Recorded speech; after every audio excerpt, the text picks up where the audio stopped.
Revelation or say can be your which means not one brother your leader to Ramonka.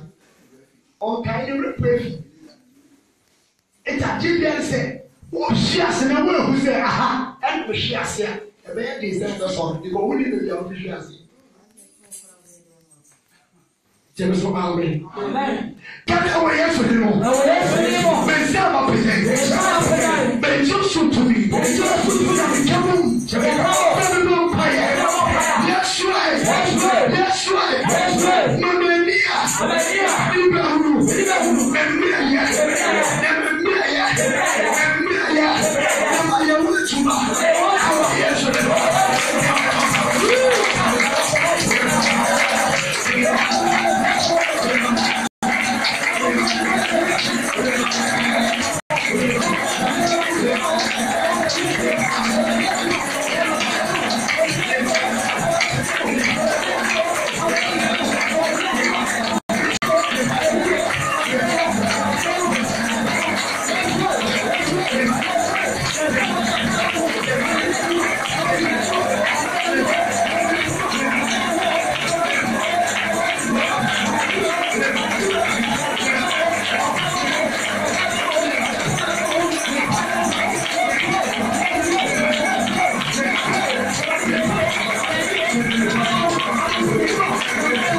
should decay as an yes, everybody will say, younger one for a camera. Everybody is saying, I want Jesus, but they were not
Amen. The Jennifer Yancy, if you have prayed some of my that's over Yesu. Over Yesu.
bɔ mpaeɛ so gyare wa ɔbɛyɛ na bɛyɛ ahoɔden ɔbɛyɛ pɔlɛtiri bi no bɛyɛ asakɔ so bɛyɛ asakɔ so asakɔ ayɛ so ɛna na tiri bɛbi sɛ bɔ mpaeɛ bɛyɛ tiri suro ɛntɛ ogu bɛ so yɛdɔɔbɔ Jesus Christ ɛka wɔn abɔ mpaeɛ sɛ sɛ kasɔ bɛ yɛ so ɛna na tiri wisdom bɛ ti mɛnti awɔ ti yɛmpa bɛ ti yɛmpa mpaeɛ awuta no ɛntɛ ogu bɛ so ɛna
Amen. Okay. Just say, I never know. A blue in the room. Peter, how there so, Emperor, there so. Melunia, the Alicia. Say, I was here. Concluding a woman. Ezu so for abode so abode ne de so ultimi. Amen. Amen. E kana na wa hefo ara mo di maye. Ohini bi ti say Martin Luther no. So ya hne pa. Ezo jira ho eti ma omai. Ati so sufi ho. Omo na we ya share no mebo a. Saba pa na aka so tie. Ye ni ohini ati sa eti wa na so abedo ho a. What wa phone. Amen. But that's a question more. That's all right. Another two. We are the two. We are the two. We are the two. We are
Amen.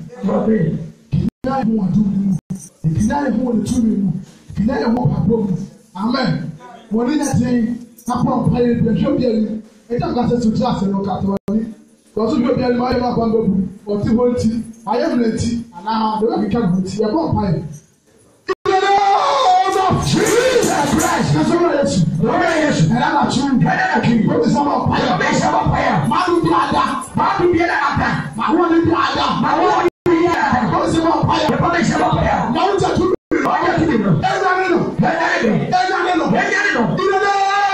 Jesus Christ, who gets him what I love? What did they tell Wada? And was said already don't do yet. Nada, and somebody a papa eating. The catcher is so young. Amen. Let us have a soul. That's all I ask. That's right. That's right. All right. All right. All right. You know some fire. What is about fire? I do the other. I do the other. I will say the other. I will say the other. I want to be other. I want to be other. I will be other. I will be other. So I will say I will channel. I will channel. I will channel. I can't know. I want to know.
Amen. That's a good. Prayer also. I can't count. What is the people? The vampire, let me tell you against you. The men away. I take up and that and do. The morning I'm brown about the silver vampire. But there's no tears to bring a Bible. But it just will never told me. I'm a Sasa Kenya. I want more than from a black Canadian. Amen. Prayer also. Prayer also. In the name of Jesus Christ, I praise you. Praise you. I truly. The promise of our fire. I will be there with you. I will be there with you. I will be there with you. I will be there with you. I will be there with you. I will be there with you. I will be there with you. I know it's true. It's a vampire. It's a vampire. It's a vampire. What are you so?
You know what Bobby?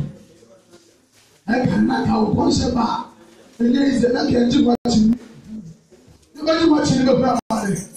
And I know. God said, I took off. No one has to go. The moon shall do. No more fire. Amen. Amen. And can't go on and was I can say. But I took off. I saw the whole world. I shall say, I saw the one I had. I was sick. I was anywhere. It is that it comes from. Not that I can have money. Amen. We are supposed to go. I put the other to me. I know what that's about. I was said that to me. I was saying that to me. It was a for. It was a for. I was different to you. I was different to you. As I was to go. As I was to go. You know it's about prayer. And what is real? I was to tell you. I will tell you. As I said. I didn't know. I'm going to the blood. To the left.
Osuma, near pump, because not I am good. Very no, and in a cat, someone didn't with you. Some of to go. How was I that? The one buyer. The kind of what they should go home. Osuma, 25 years as an elder. About one son, like I said, I do my son when I had now, but beyond one son, I am not. So many other cheer, the wood say about the continuous. A toss over in my head. Echo because my day castle would I tell them, Amen. They are about fire, and also we are. The place about fire. I catch you ready to say. And that is so, and that's a good deal. No one did be article, and was study article, and what did you know that I don't do here? Every police in Amara, every ability in Amara, every animal in article. The place about fire catches so many times. That's also Amen. Amen. More president than the soldiers of Amen. The woman the almost for you about fire. The king of the Sabbath and whatever Sabbath. In the name of Jesus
Amen.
Amen.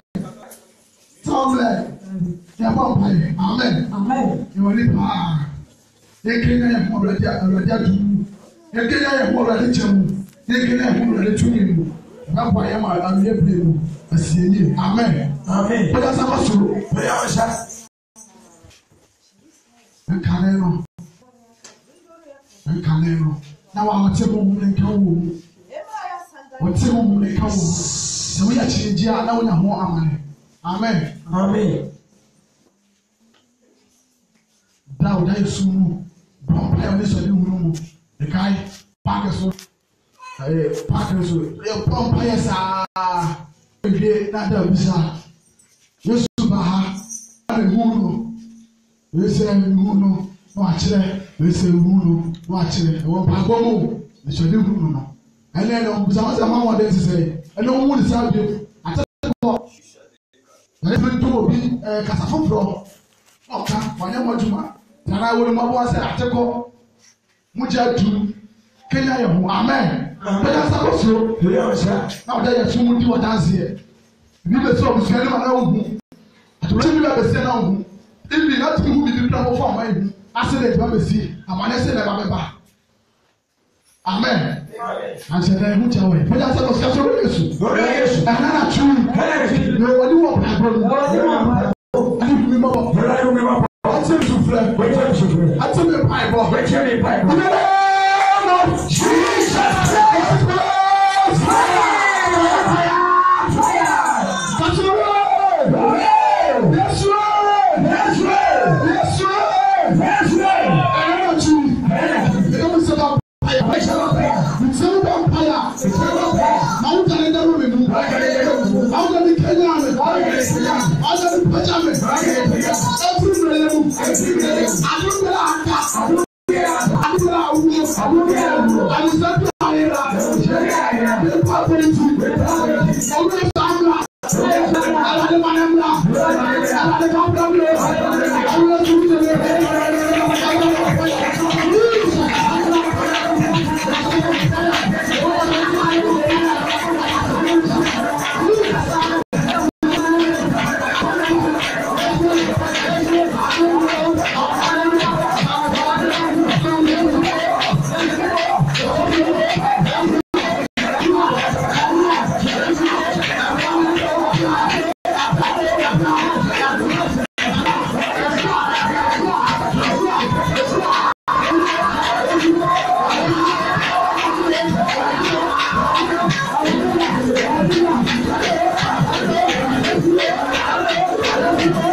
Amen.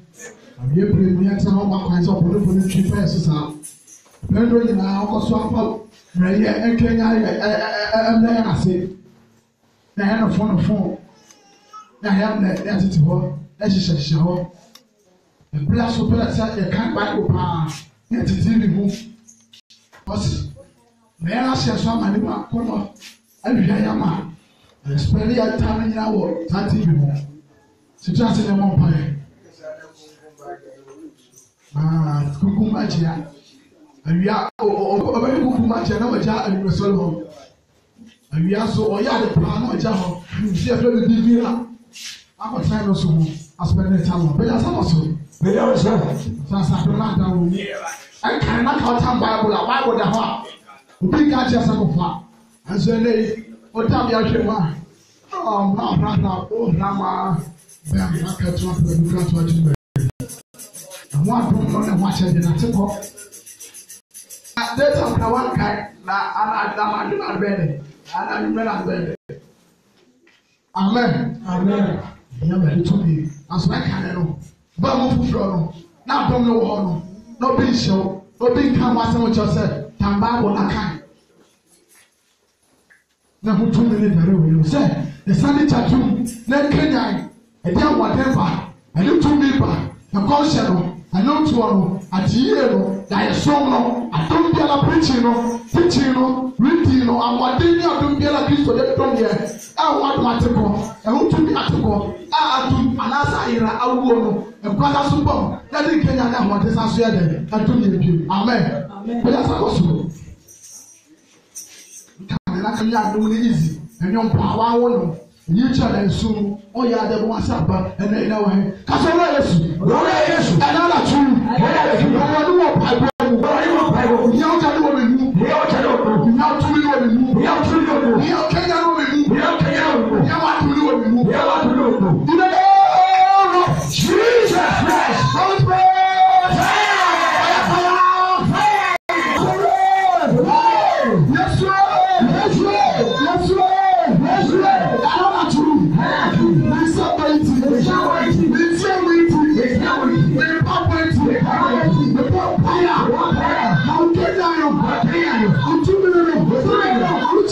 How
Amen. Was I will remove a dying? I shall say, and we also any was happening to anyone I care for.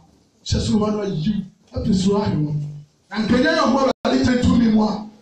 Tell a become for more with this answer. Sorry, also, you're rather for us. Because I'm a person. Now, I can say, oh, how treatment wɔ hɔ prescription wɔ hɔ wayɛ person in the adults ɛburo saa ɔyɛ ɛhoro mu bi wɛrɛ yɛ ɔmo yɛ no sɛ yɛ ɔfɔ ti mu ati awo kristo ni akyew sɛ yɛ adɛ na abɛ ɛhoro bi na ɔmu nika paa na de obi akɔ ɔhyɛ mu nipa o mi ayɛ ano hwɛ yɛbɔ mpaeɛ ihe ɔlɔdi kyerɛ tumi na ahoɔden wɔ yɛ mu ahoɔden na abɛɛ amen bɛyɛ asakɔ so na sɔrɔ yesu awia pere mu ihe wa ahoɔden ihe wa tumi ihe wa ahoɔden ihe wa kyano anendiare me efiri sɛ awia pere mu na ewu esi ebere mu ne wo sɛ bɔ mpaeɛ ahoɔden biara ayira fi no hɔ adum biara atekɔ ɔlɔdi fa dɔm mɛ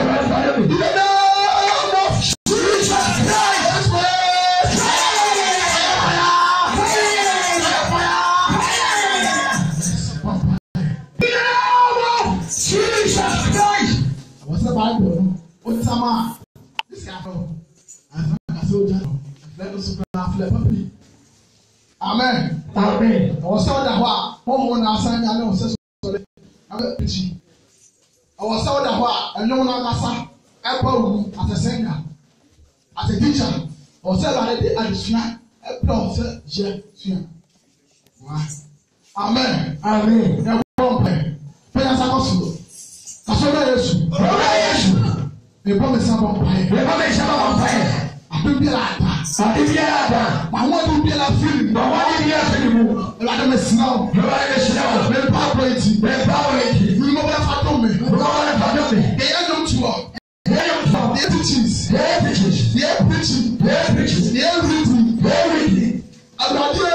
Èyí ẹ̀dá yẹsọ. Èyí ẹ̀dùsọ̀dì bù. Àbọ̀mọ̀ wà dé. Àwọn biara ní bọ̀dẹ̀.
That's right.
Ati na na bi asamani ati. Ba me ya le wa si asama ni aduan. Amen. Amen. Asasa na me ni de kan ba betie. Ya so wo de aduan. Aso da e di kuma kwan.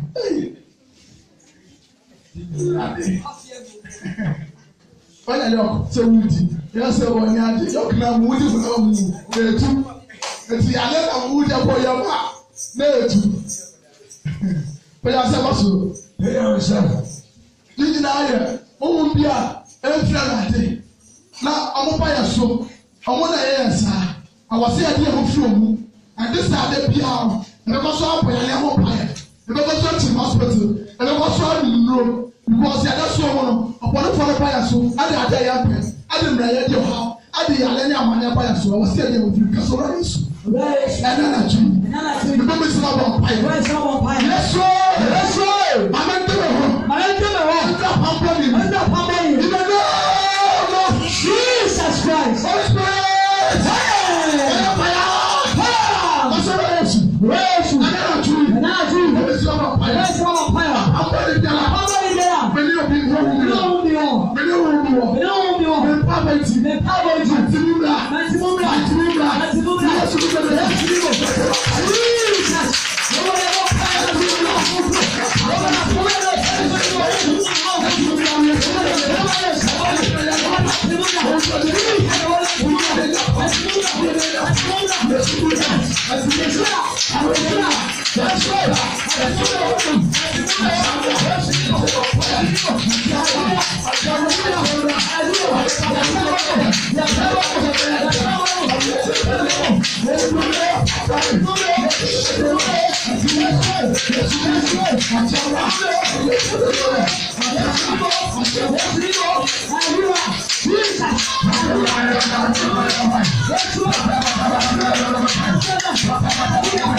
Yes,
Psalm 20, verse number 15. Was it like a one woman deal on Pablo about to let you that you to deal with your radiating.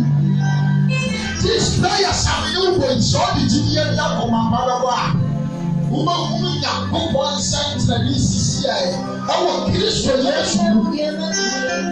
The dance also. Somebody yes, the man was your watching. Show me a young people.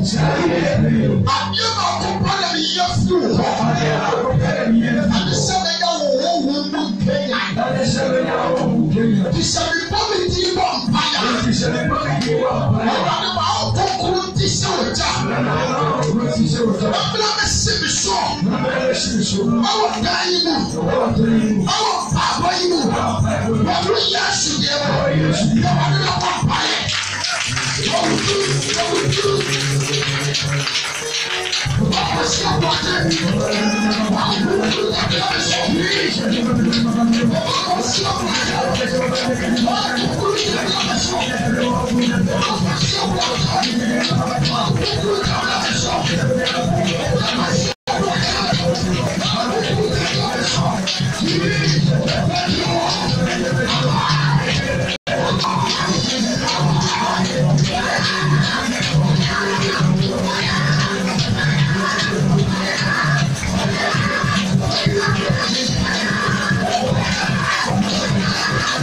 Holy Spirit and your temple. Yasebi, Bible say we are controversial for us. And you want saka. Into one and can see what you say. And don't be one of the beach to swim up a bro and son. Master, I request the Holy Spirit to walk by and woman. Who are my walls? Say you see who. What one mile? Yasebi, Prejan Sawaso, Prejan Sawaso. Yabibi. Football player, best for Sheko, we get today. Could you pack our mistake? What the Holy Spirit diet? Yeah, what that's what do you mean, dear? Prejan Sawaso, Prejan Sawaso. Kasabadi Yasu, Haradi Yasu. Oba kwasi abuate. Oba kwasi Daniel. Miyawuja. Miyawuja. Awo bimu. Awo bimu. Miyawusumu. Miyawusumu. Titalebe. Titalebe. Akai. Akai. Awo kuku. Awo kuku. Yasodema.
asama me can be come on and one time already. In nine dozen. And if some of what the John said, and young men who sway, then go in. But you ever knew your mamma, therefore, and so I for lady one so. Do I say one cry? Now, when you know what they saw the best from my penny. I was so on a supreme no running in someone else, when we are in cool. I just yet. Now, we don't know what make you show that you find. And indeed, tell that to know inside one year or more.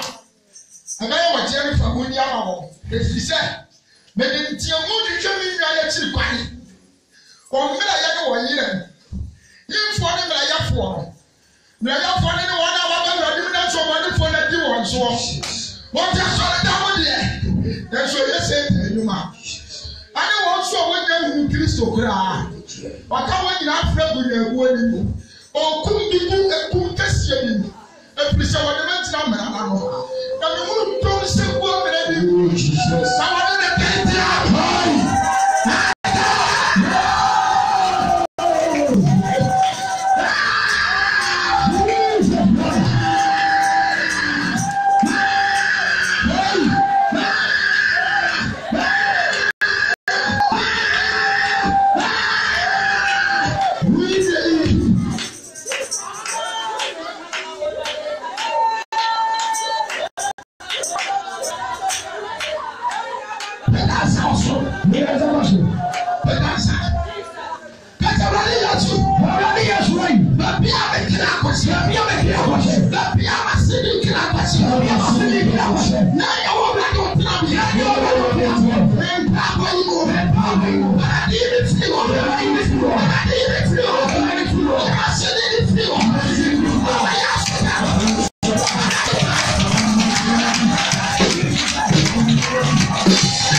Thank you.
Something is happening.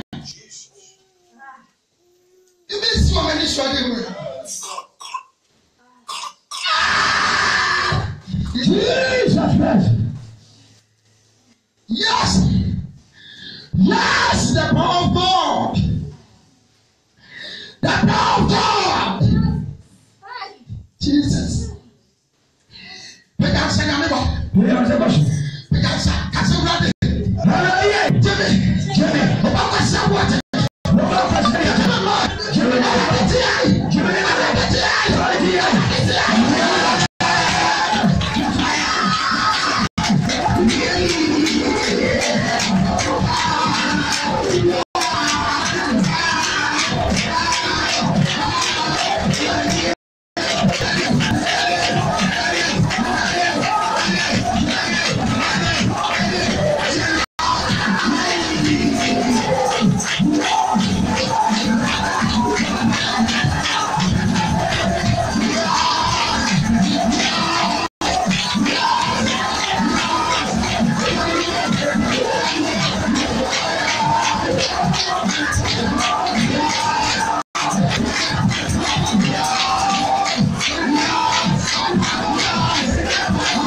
Now, what some say, or really, we are saying, Bonnie.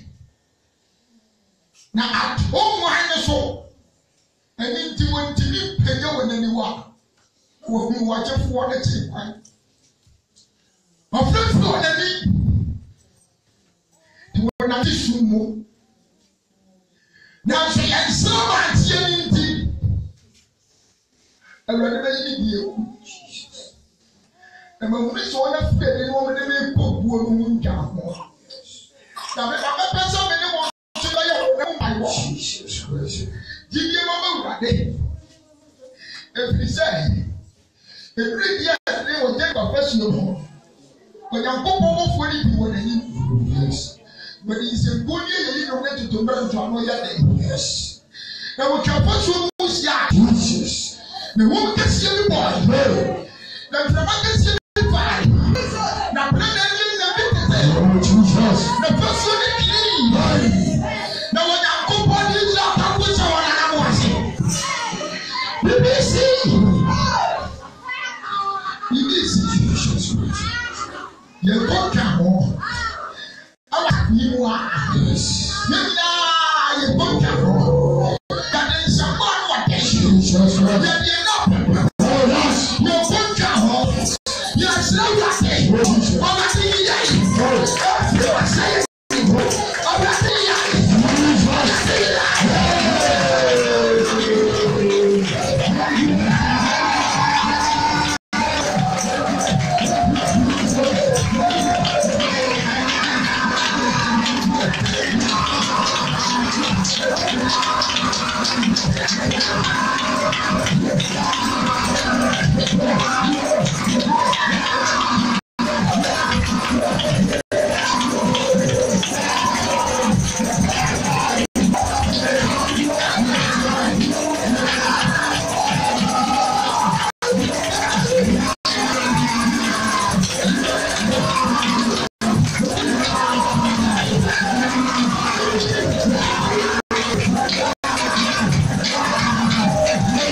na mo nto ato aso saa yɛ kɔ Trinity yɛ wɔ nyame basakoro nyame ka ɔba na nkonkoro nka mo mu nkɔma yɛ mo kyerɛ saba ne mmiɛnsa yɛ bɛdu ɔbɔnefoɔ no so nkuni ma ne yɛ na mo nipa bɛ fi kala bɛ yaba ɛnsɛnsɛn ɔwɔtire na awurade ani wɔ nyam bɛhyɛ wɔ ne da yi mu mo kyerɛ saba ne mmiɛnsa nyɛ omi yɛ deɛ hwɛ nyɛ omi yɛ deɛ bɛhyɛ yɛ n'ani nyɛ wɔn mo ne hyɛ yɛ deɛ bɛyɛ nyɛ onipa ho na ma pɛ deɛ nyɛ mo nyampo pa pɛ deɛ mo kyerɛ saba ne mmiɛnsa yɛde mpaboa no wɔ sebɔ ntiamu fa na apem hɔ wotie mo tie mo den ada yɛ se tie mo den den yɛdodo hɔ sɛ wo nsɛm na wobɔ abɔ no den den den tie mo ma wo ne mfam tie mo ma wo ne nduro wɔ so yɛka kyerɛ Awurade sɛ ɛmutusuo bɔde biara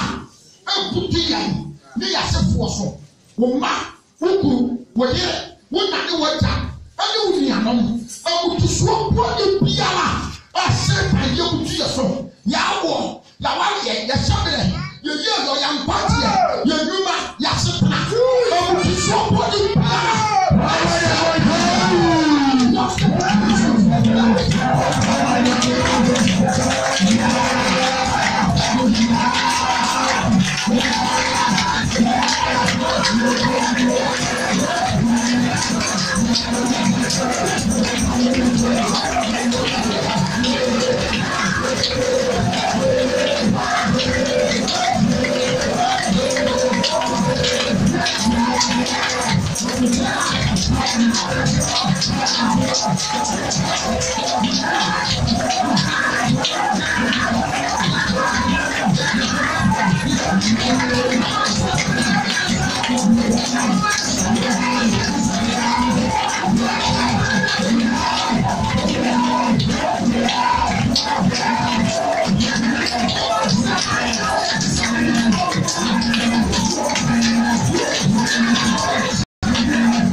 Satan in the door. To swap on you. To swap on you. You do yourself. You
Thank you.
Fire!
Holy Spirit, fire!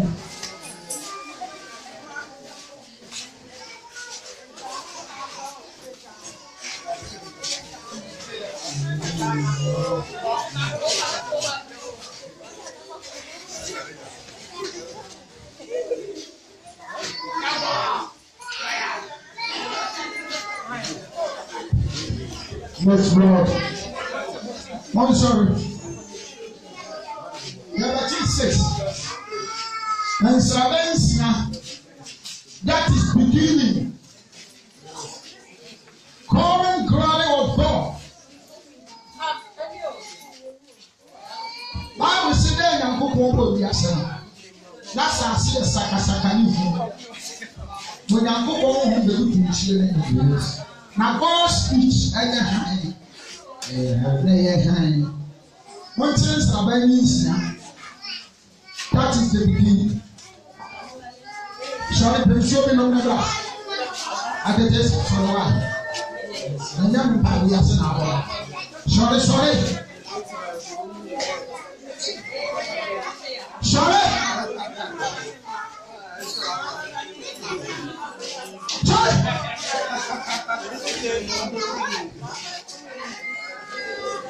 Tell me if you want to say that I'm going to be one way.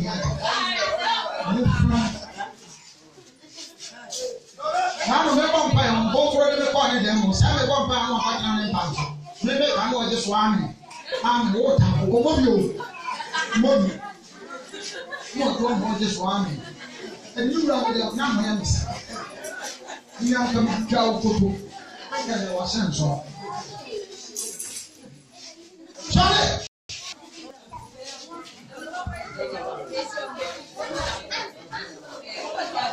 What is somebody is now? We are ready.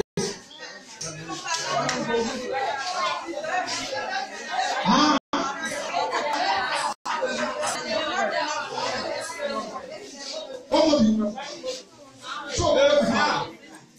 I felt that one. What is my small issue? Amen. What want you to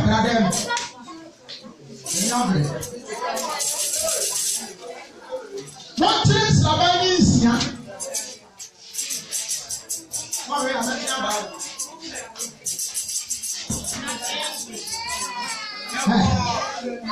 Mama Solo, they are people. No one then say, why come on? Who's here? What's it? That has a good they are back to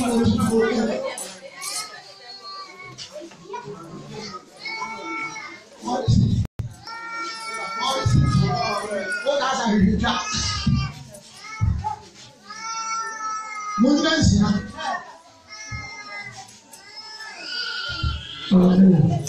And now I'm glad to say, my son. Na me papa tete mpa na wo. Me papa tete mpa na ba. Yes, Lord. Mo ni esi ha. Be ya na ma fe no. Afese na na wi ne. Ade se mo. Mo la ye free ya na be he ti dan wi. Ni esa akọ. Wo heti amo asa akọ heti. Nso me wa ha. Nso bra na fasting. Wo ye fasting heti dan. Wo na ye. Me nya me pa wa se na be mo. Me ka tell. I will send them any other. Open the agents. Bible say yes, you won't fire the willing no rest. Or fire of pain, a few minutes here, maybe I don't know. The good yet, take your new on fire. Amen. Take your new on here, or the bomb fire. Now, yes, yes, your woman. What about consider yes, about women? You are saying the super so, and in the passes so. Abrewa, and Papa Grady and the two some family years. Sorry. Sorry. Beginning. Amen. Pejansa. Nsra na yinsia o. Akuyo yinsia. Me kan sra ma na ho ntia se ana. Akuyo yinsia. Match. The big bra. Party. That's it.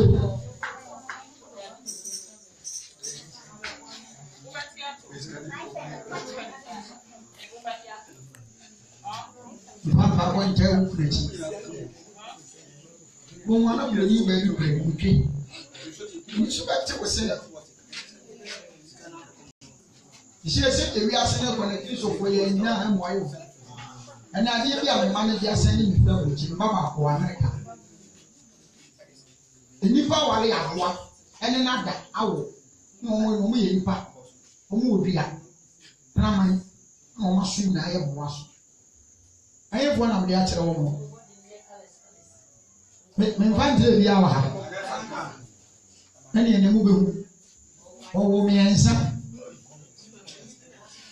Omo nyina ho ne kades ana emitia bi bia o mapom se ne bi sesa ntenchen no mo bia tenchen no ho na wonsa omo wani ti se nipa ni mu ano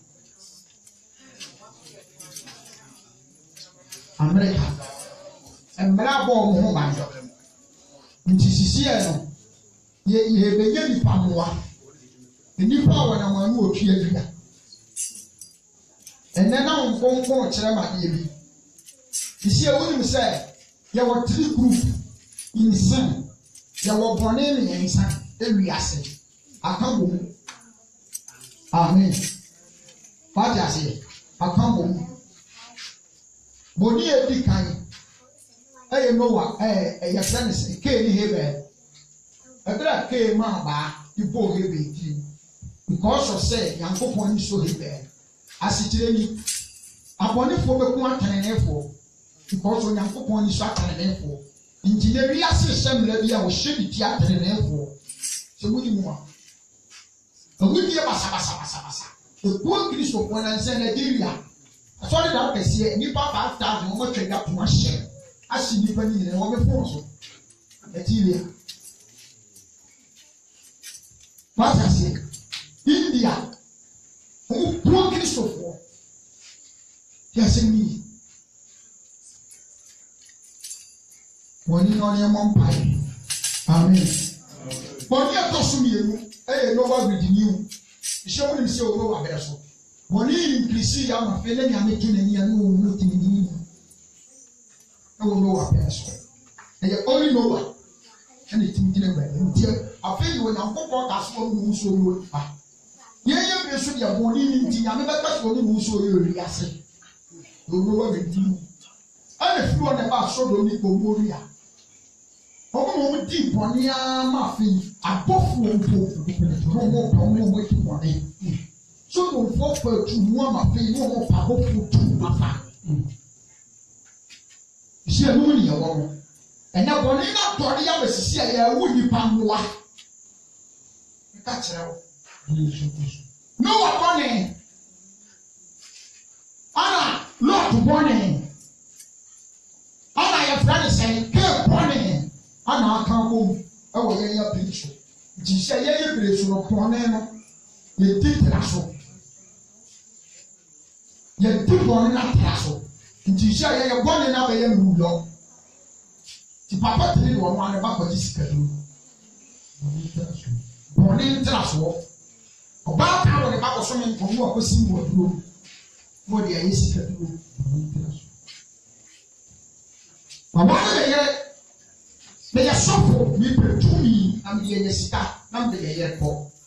Here, come here, and I am a fool was. My shadow was in a fork with CNS. I'm a pop arm now for 2 hours. I'm the actual the cardboard listening there. She tell me I'm here, and will tell them to food. The food. Come and tell. There is one.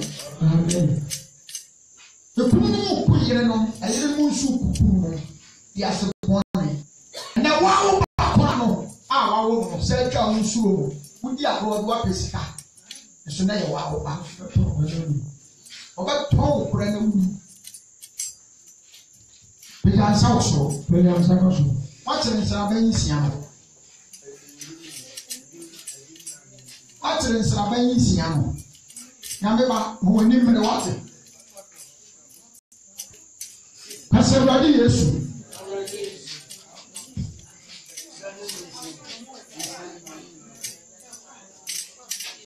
The people come on one. Once one day, you won't go there. Other, a poor woman, one some woman. I won't mean that you show me a baby. What can come up about from Brad on your shame, or you show me so. One woman that house, what you won't pay. And one woman walk down for her. You feel your own pay. And then they come home. Check your off for a chair once here. How? How much it was in the sea? After the night, when you marry, who are in Zoom, Nadi? And the woman and man, I catch them in the same when it is a media. How will I want? I beg who could be cancerous as all about pie.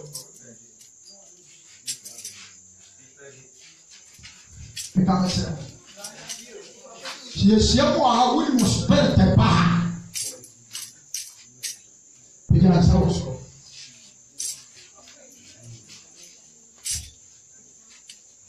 somebody is you get a police here. It's at the ball. Nancy and I hear the acid.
Yes.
Yeah.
Yeah.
You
Yàtọ̀ bí àwọn ti tún ní ìṣúná ní ọjọ́. Bàbá bí àwọn ìyẹn ti fa ìṣúná ní ọjọ́. Lọ́ọ̀dẹ̀ bí wọ́n ìṣàbọ̀ níbi àwọn kan yẹn lẹ́bi ọjọ́. Ìrọ̀lọ́sẹ̀ ní àwọn kúrò ní lẹ́bi ọjọ́. Ìwé náà sọ̀rọ̀ sẹ́yìn ní nsọ̀rọ̀ adé àǹsẹ̀yàwó. Wàtẹ́tẹ́ ní mpàdé wọn náà sọ̀rọ̀ sọ̀rọ̀ àwọn sọ̀rọ̀ lẹ́yìn fún mi. Yes. Lọ́ọ̀tì bí jìnnà wọn náà tún lọ́wọ́ sẹ́kṣọ̀ wọ́n sáré nsọ̀rọ̀ ìrọ̀ títì. Àwọn akọ́nà mi wà lọ́wọ́ àti. Wọ́n fún mi lóyún. Wọ́n ṣe wọ́n ní ìrọ̀ àwọn ọdẹ.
Yes, I'm not going to show you.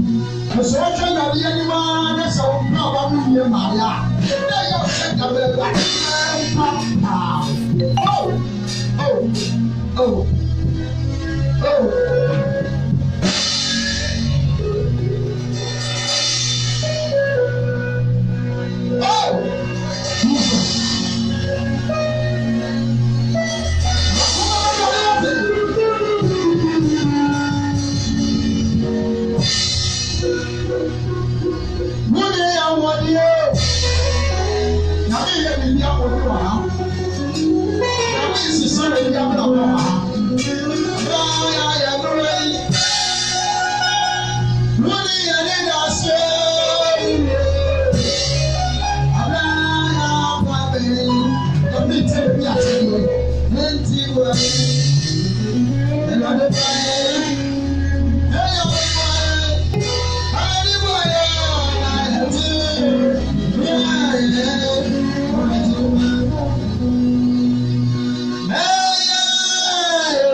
Kasawurade Yesu.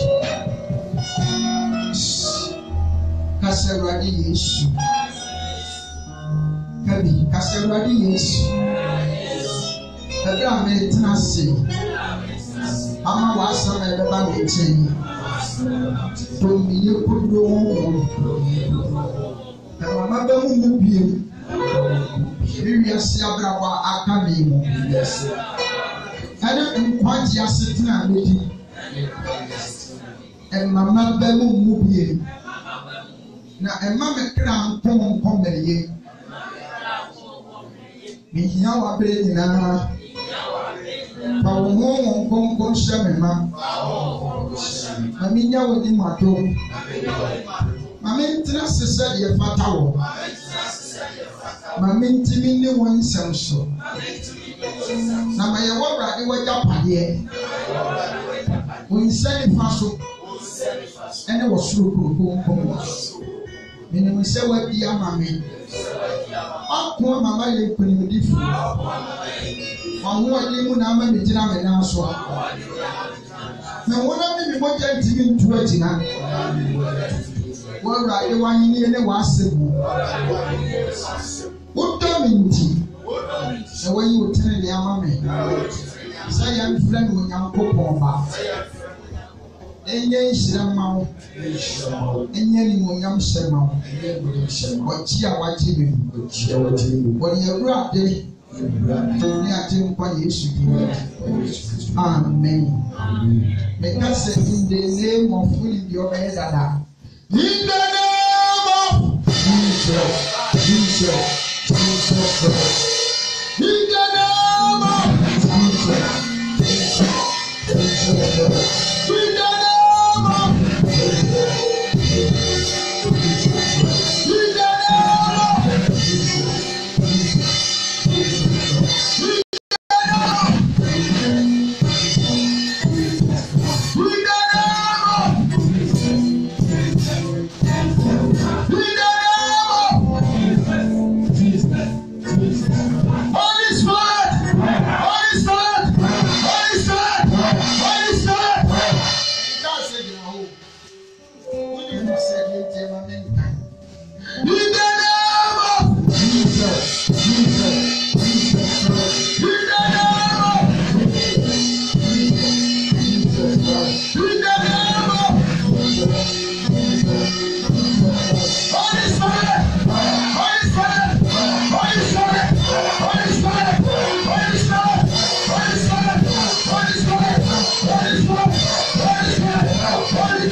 di ọmọ mi yẹ fìtì.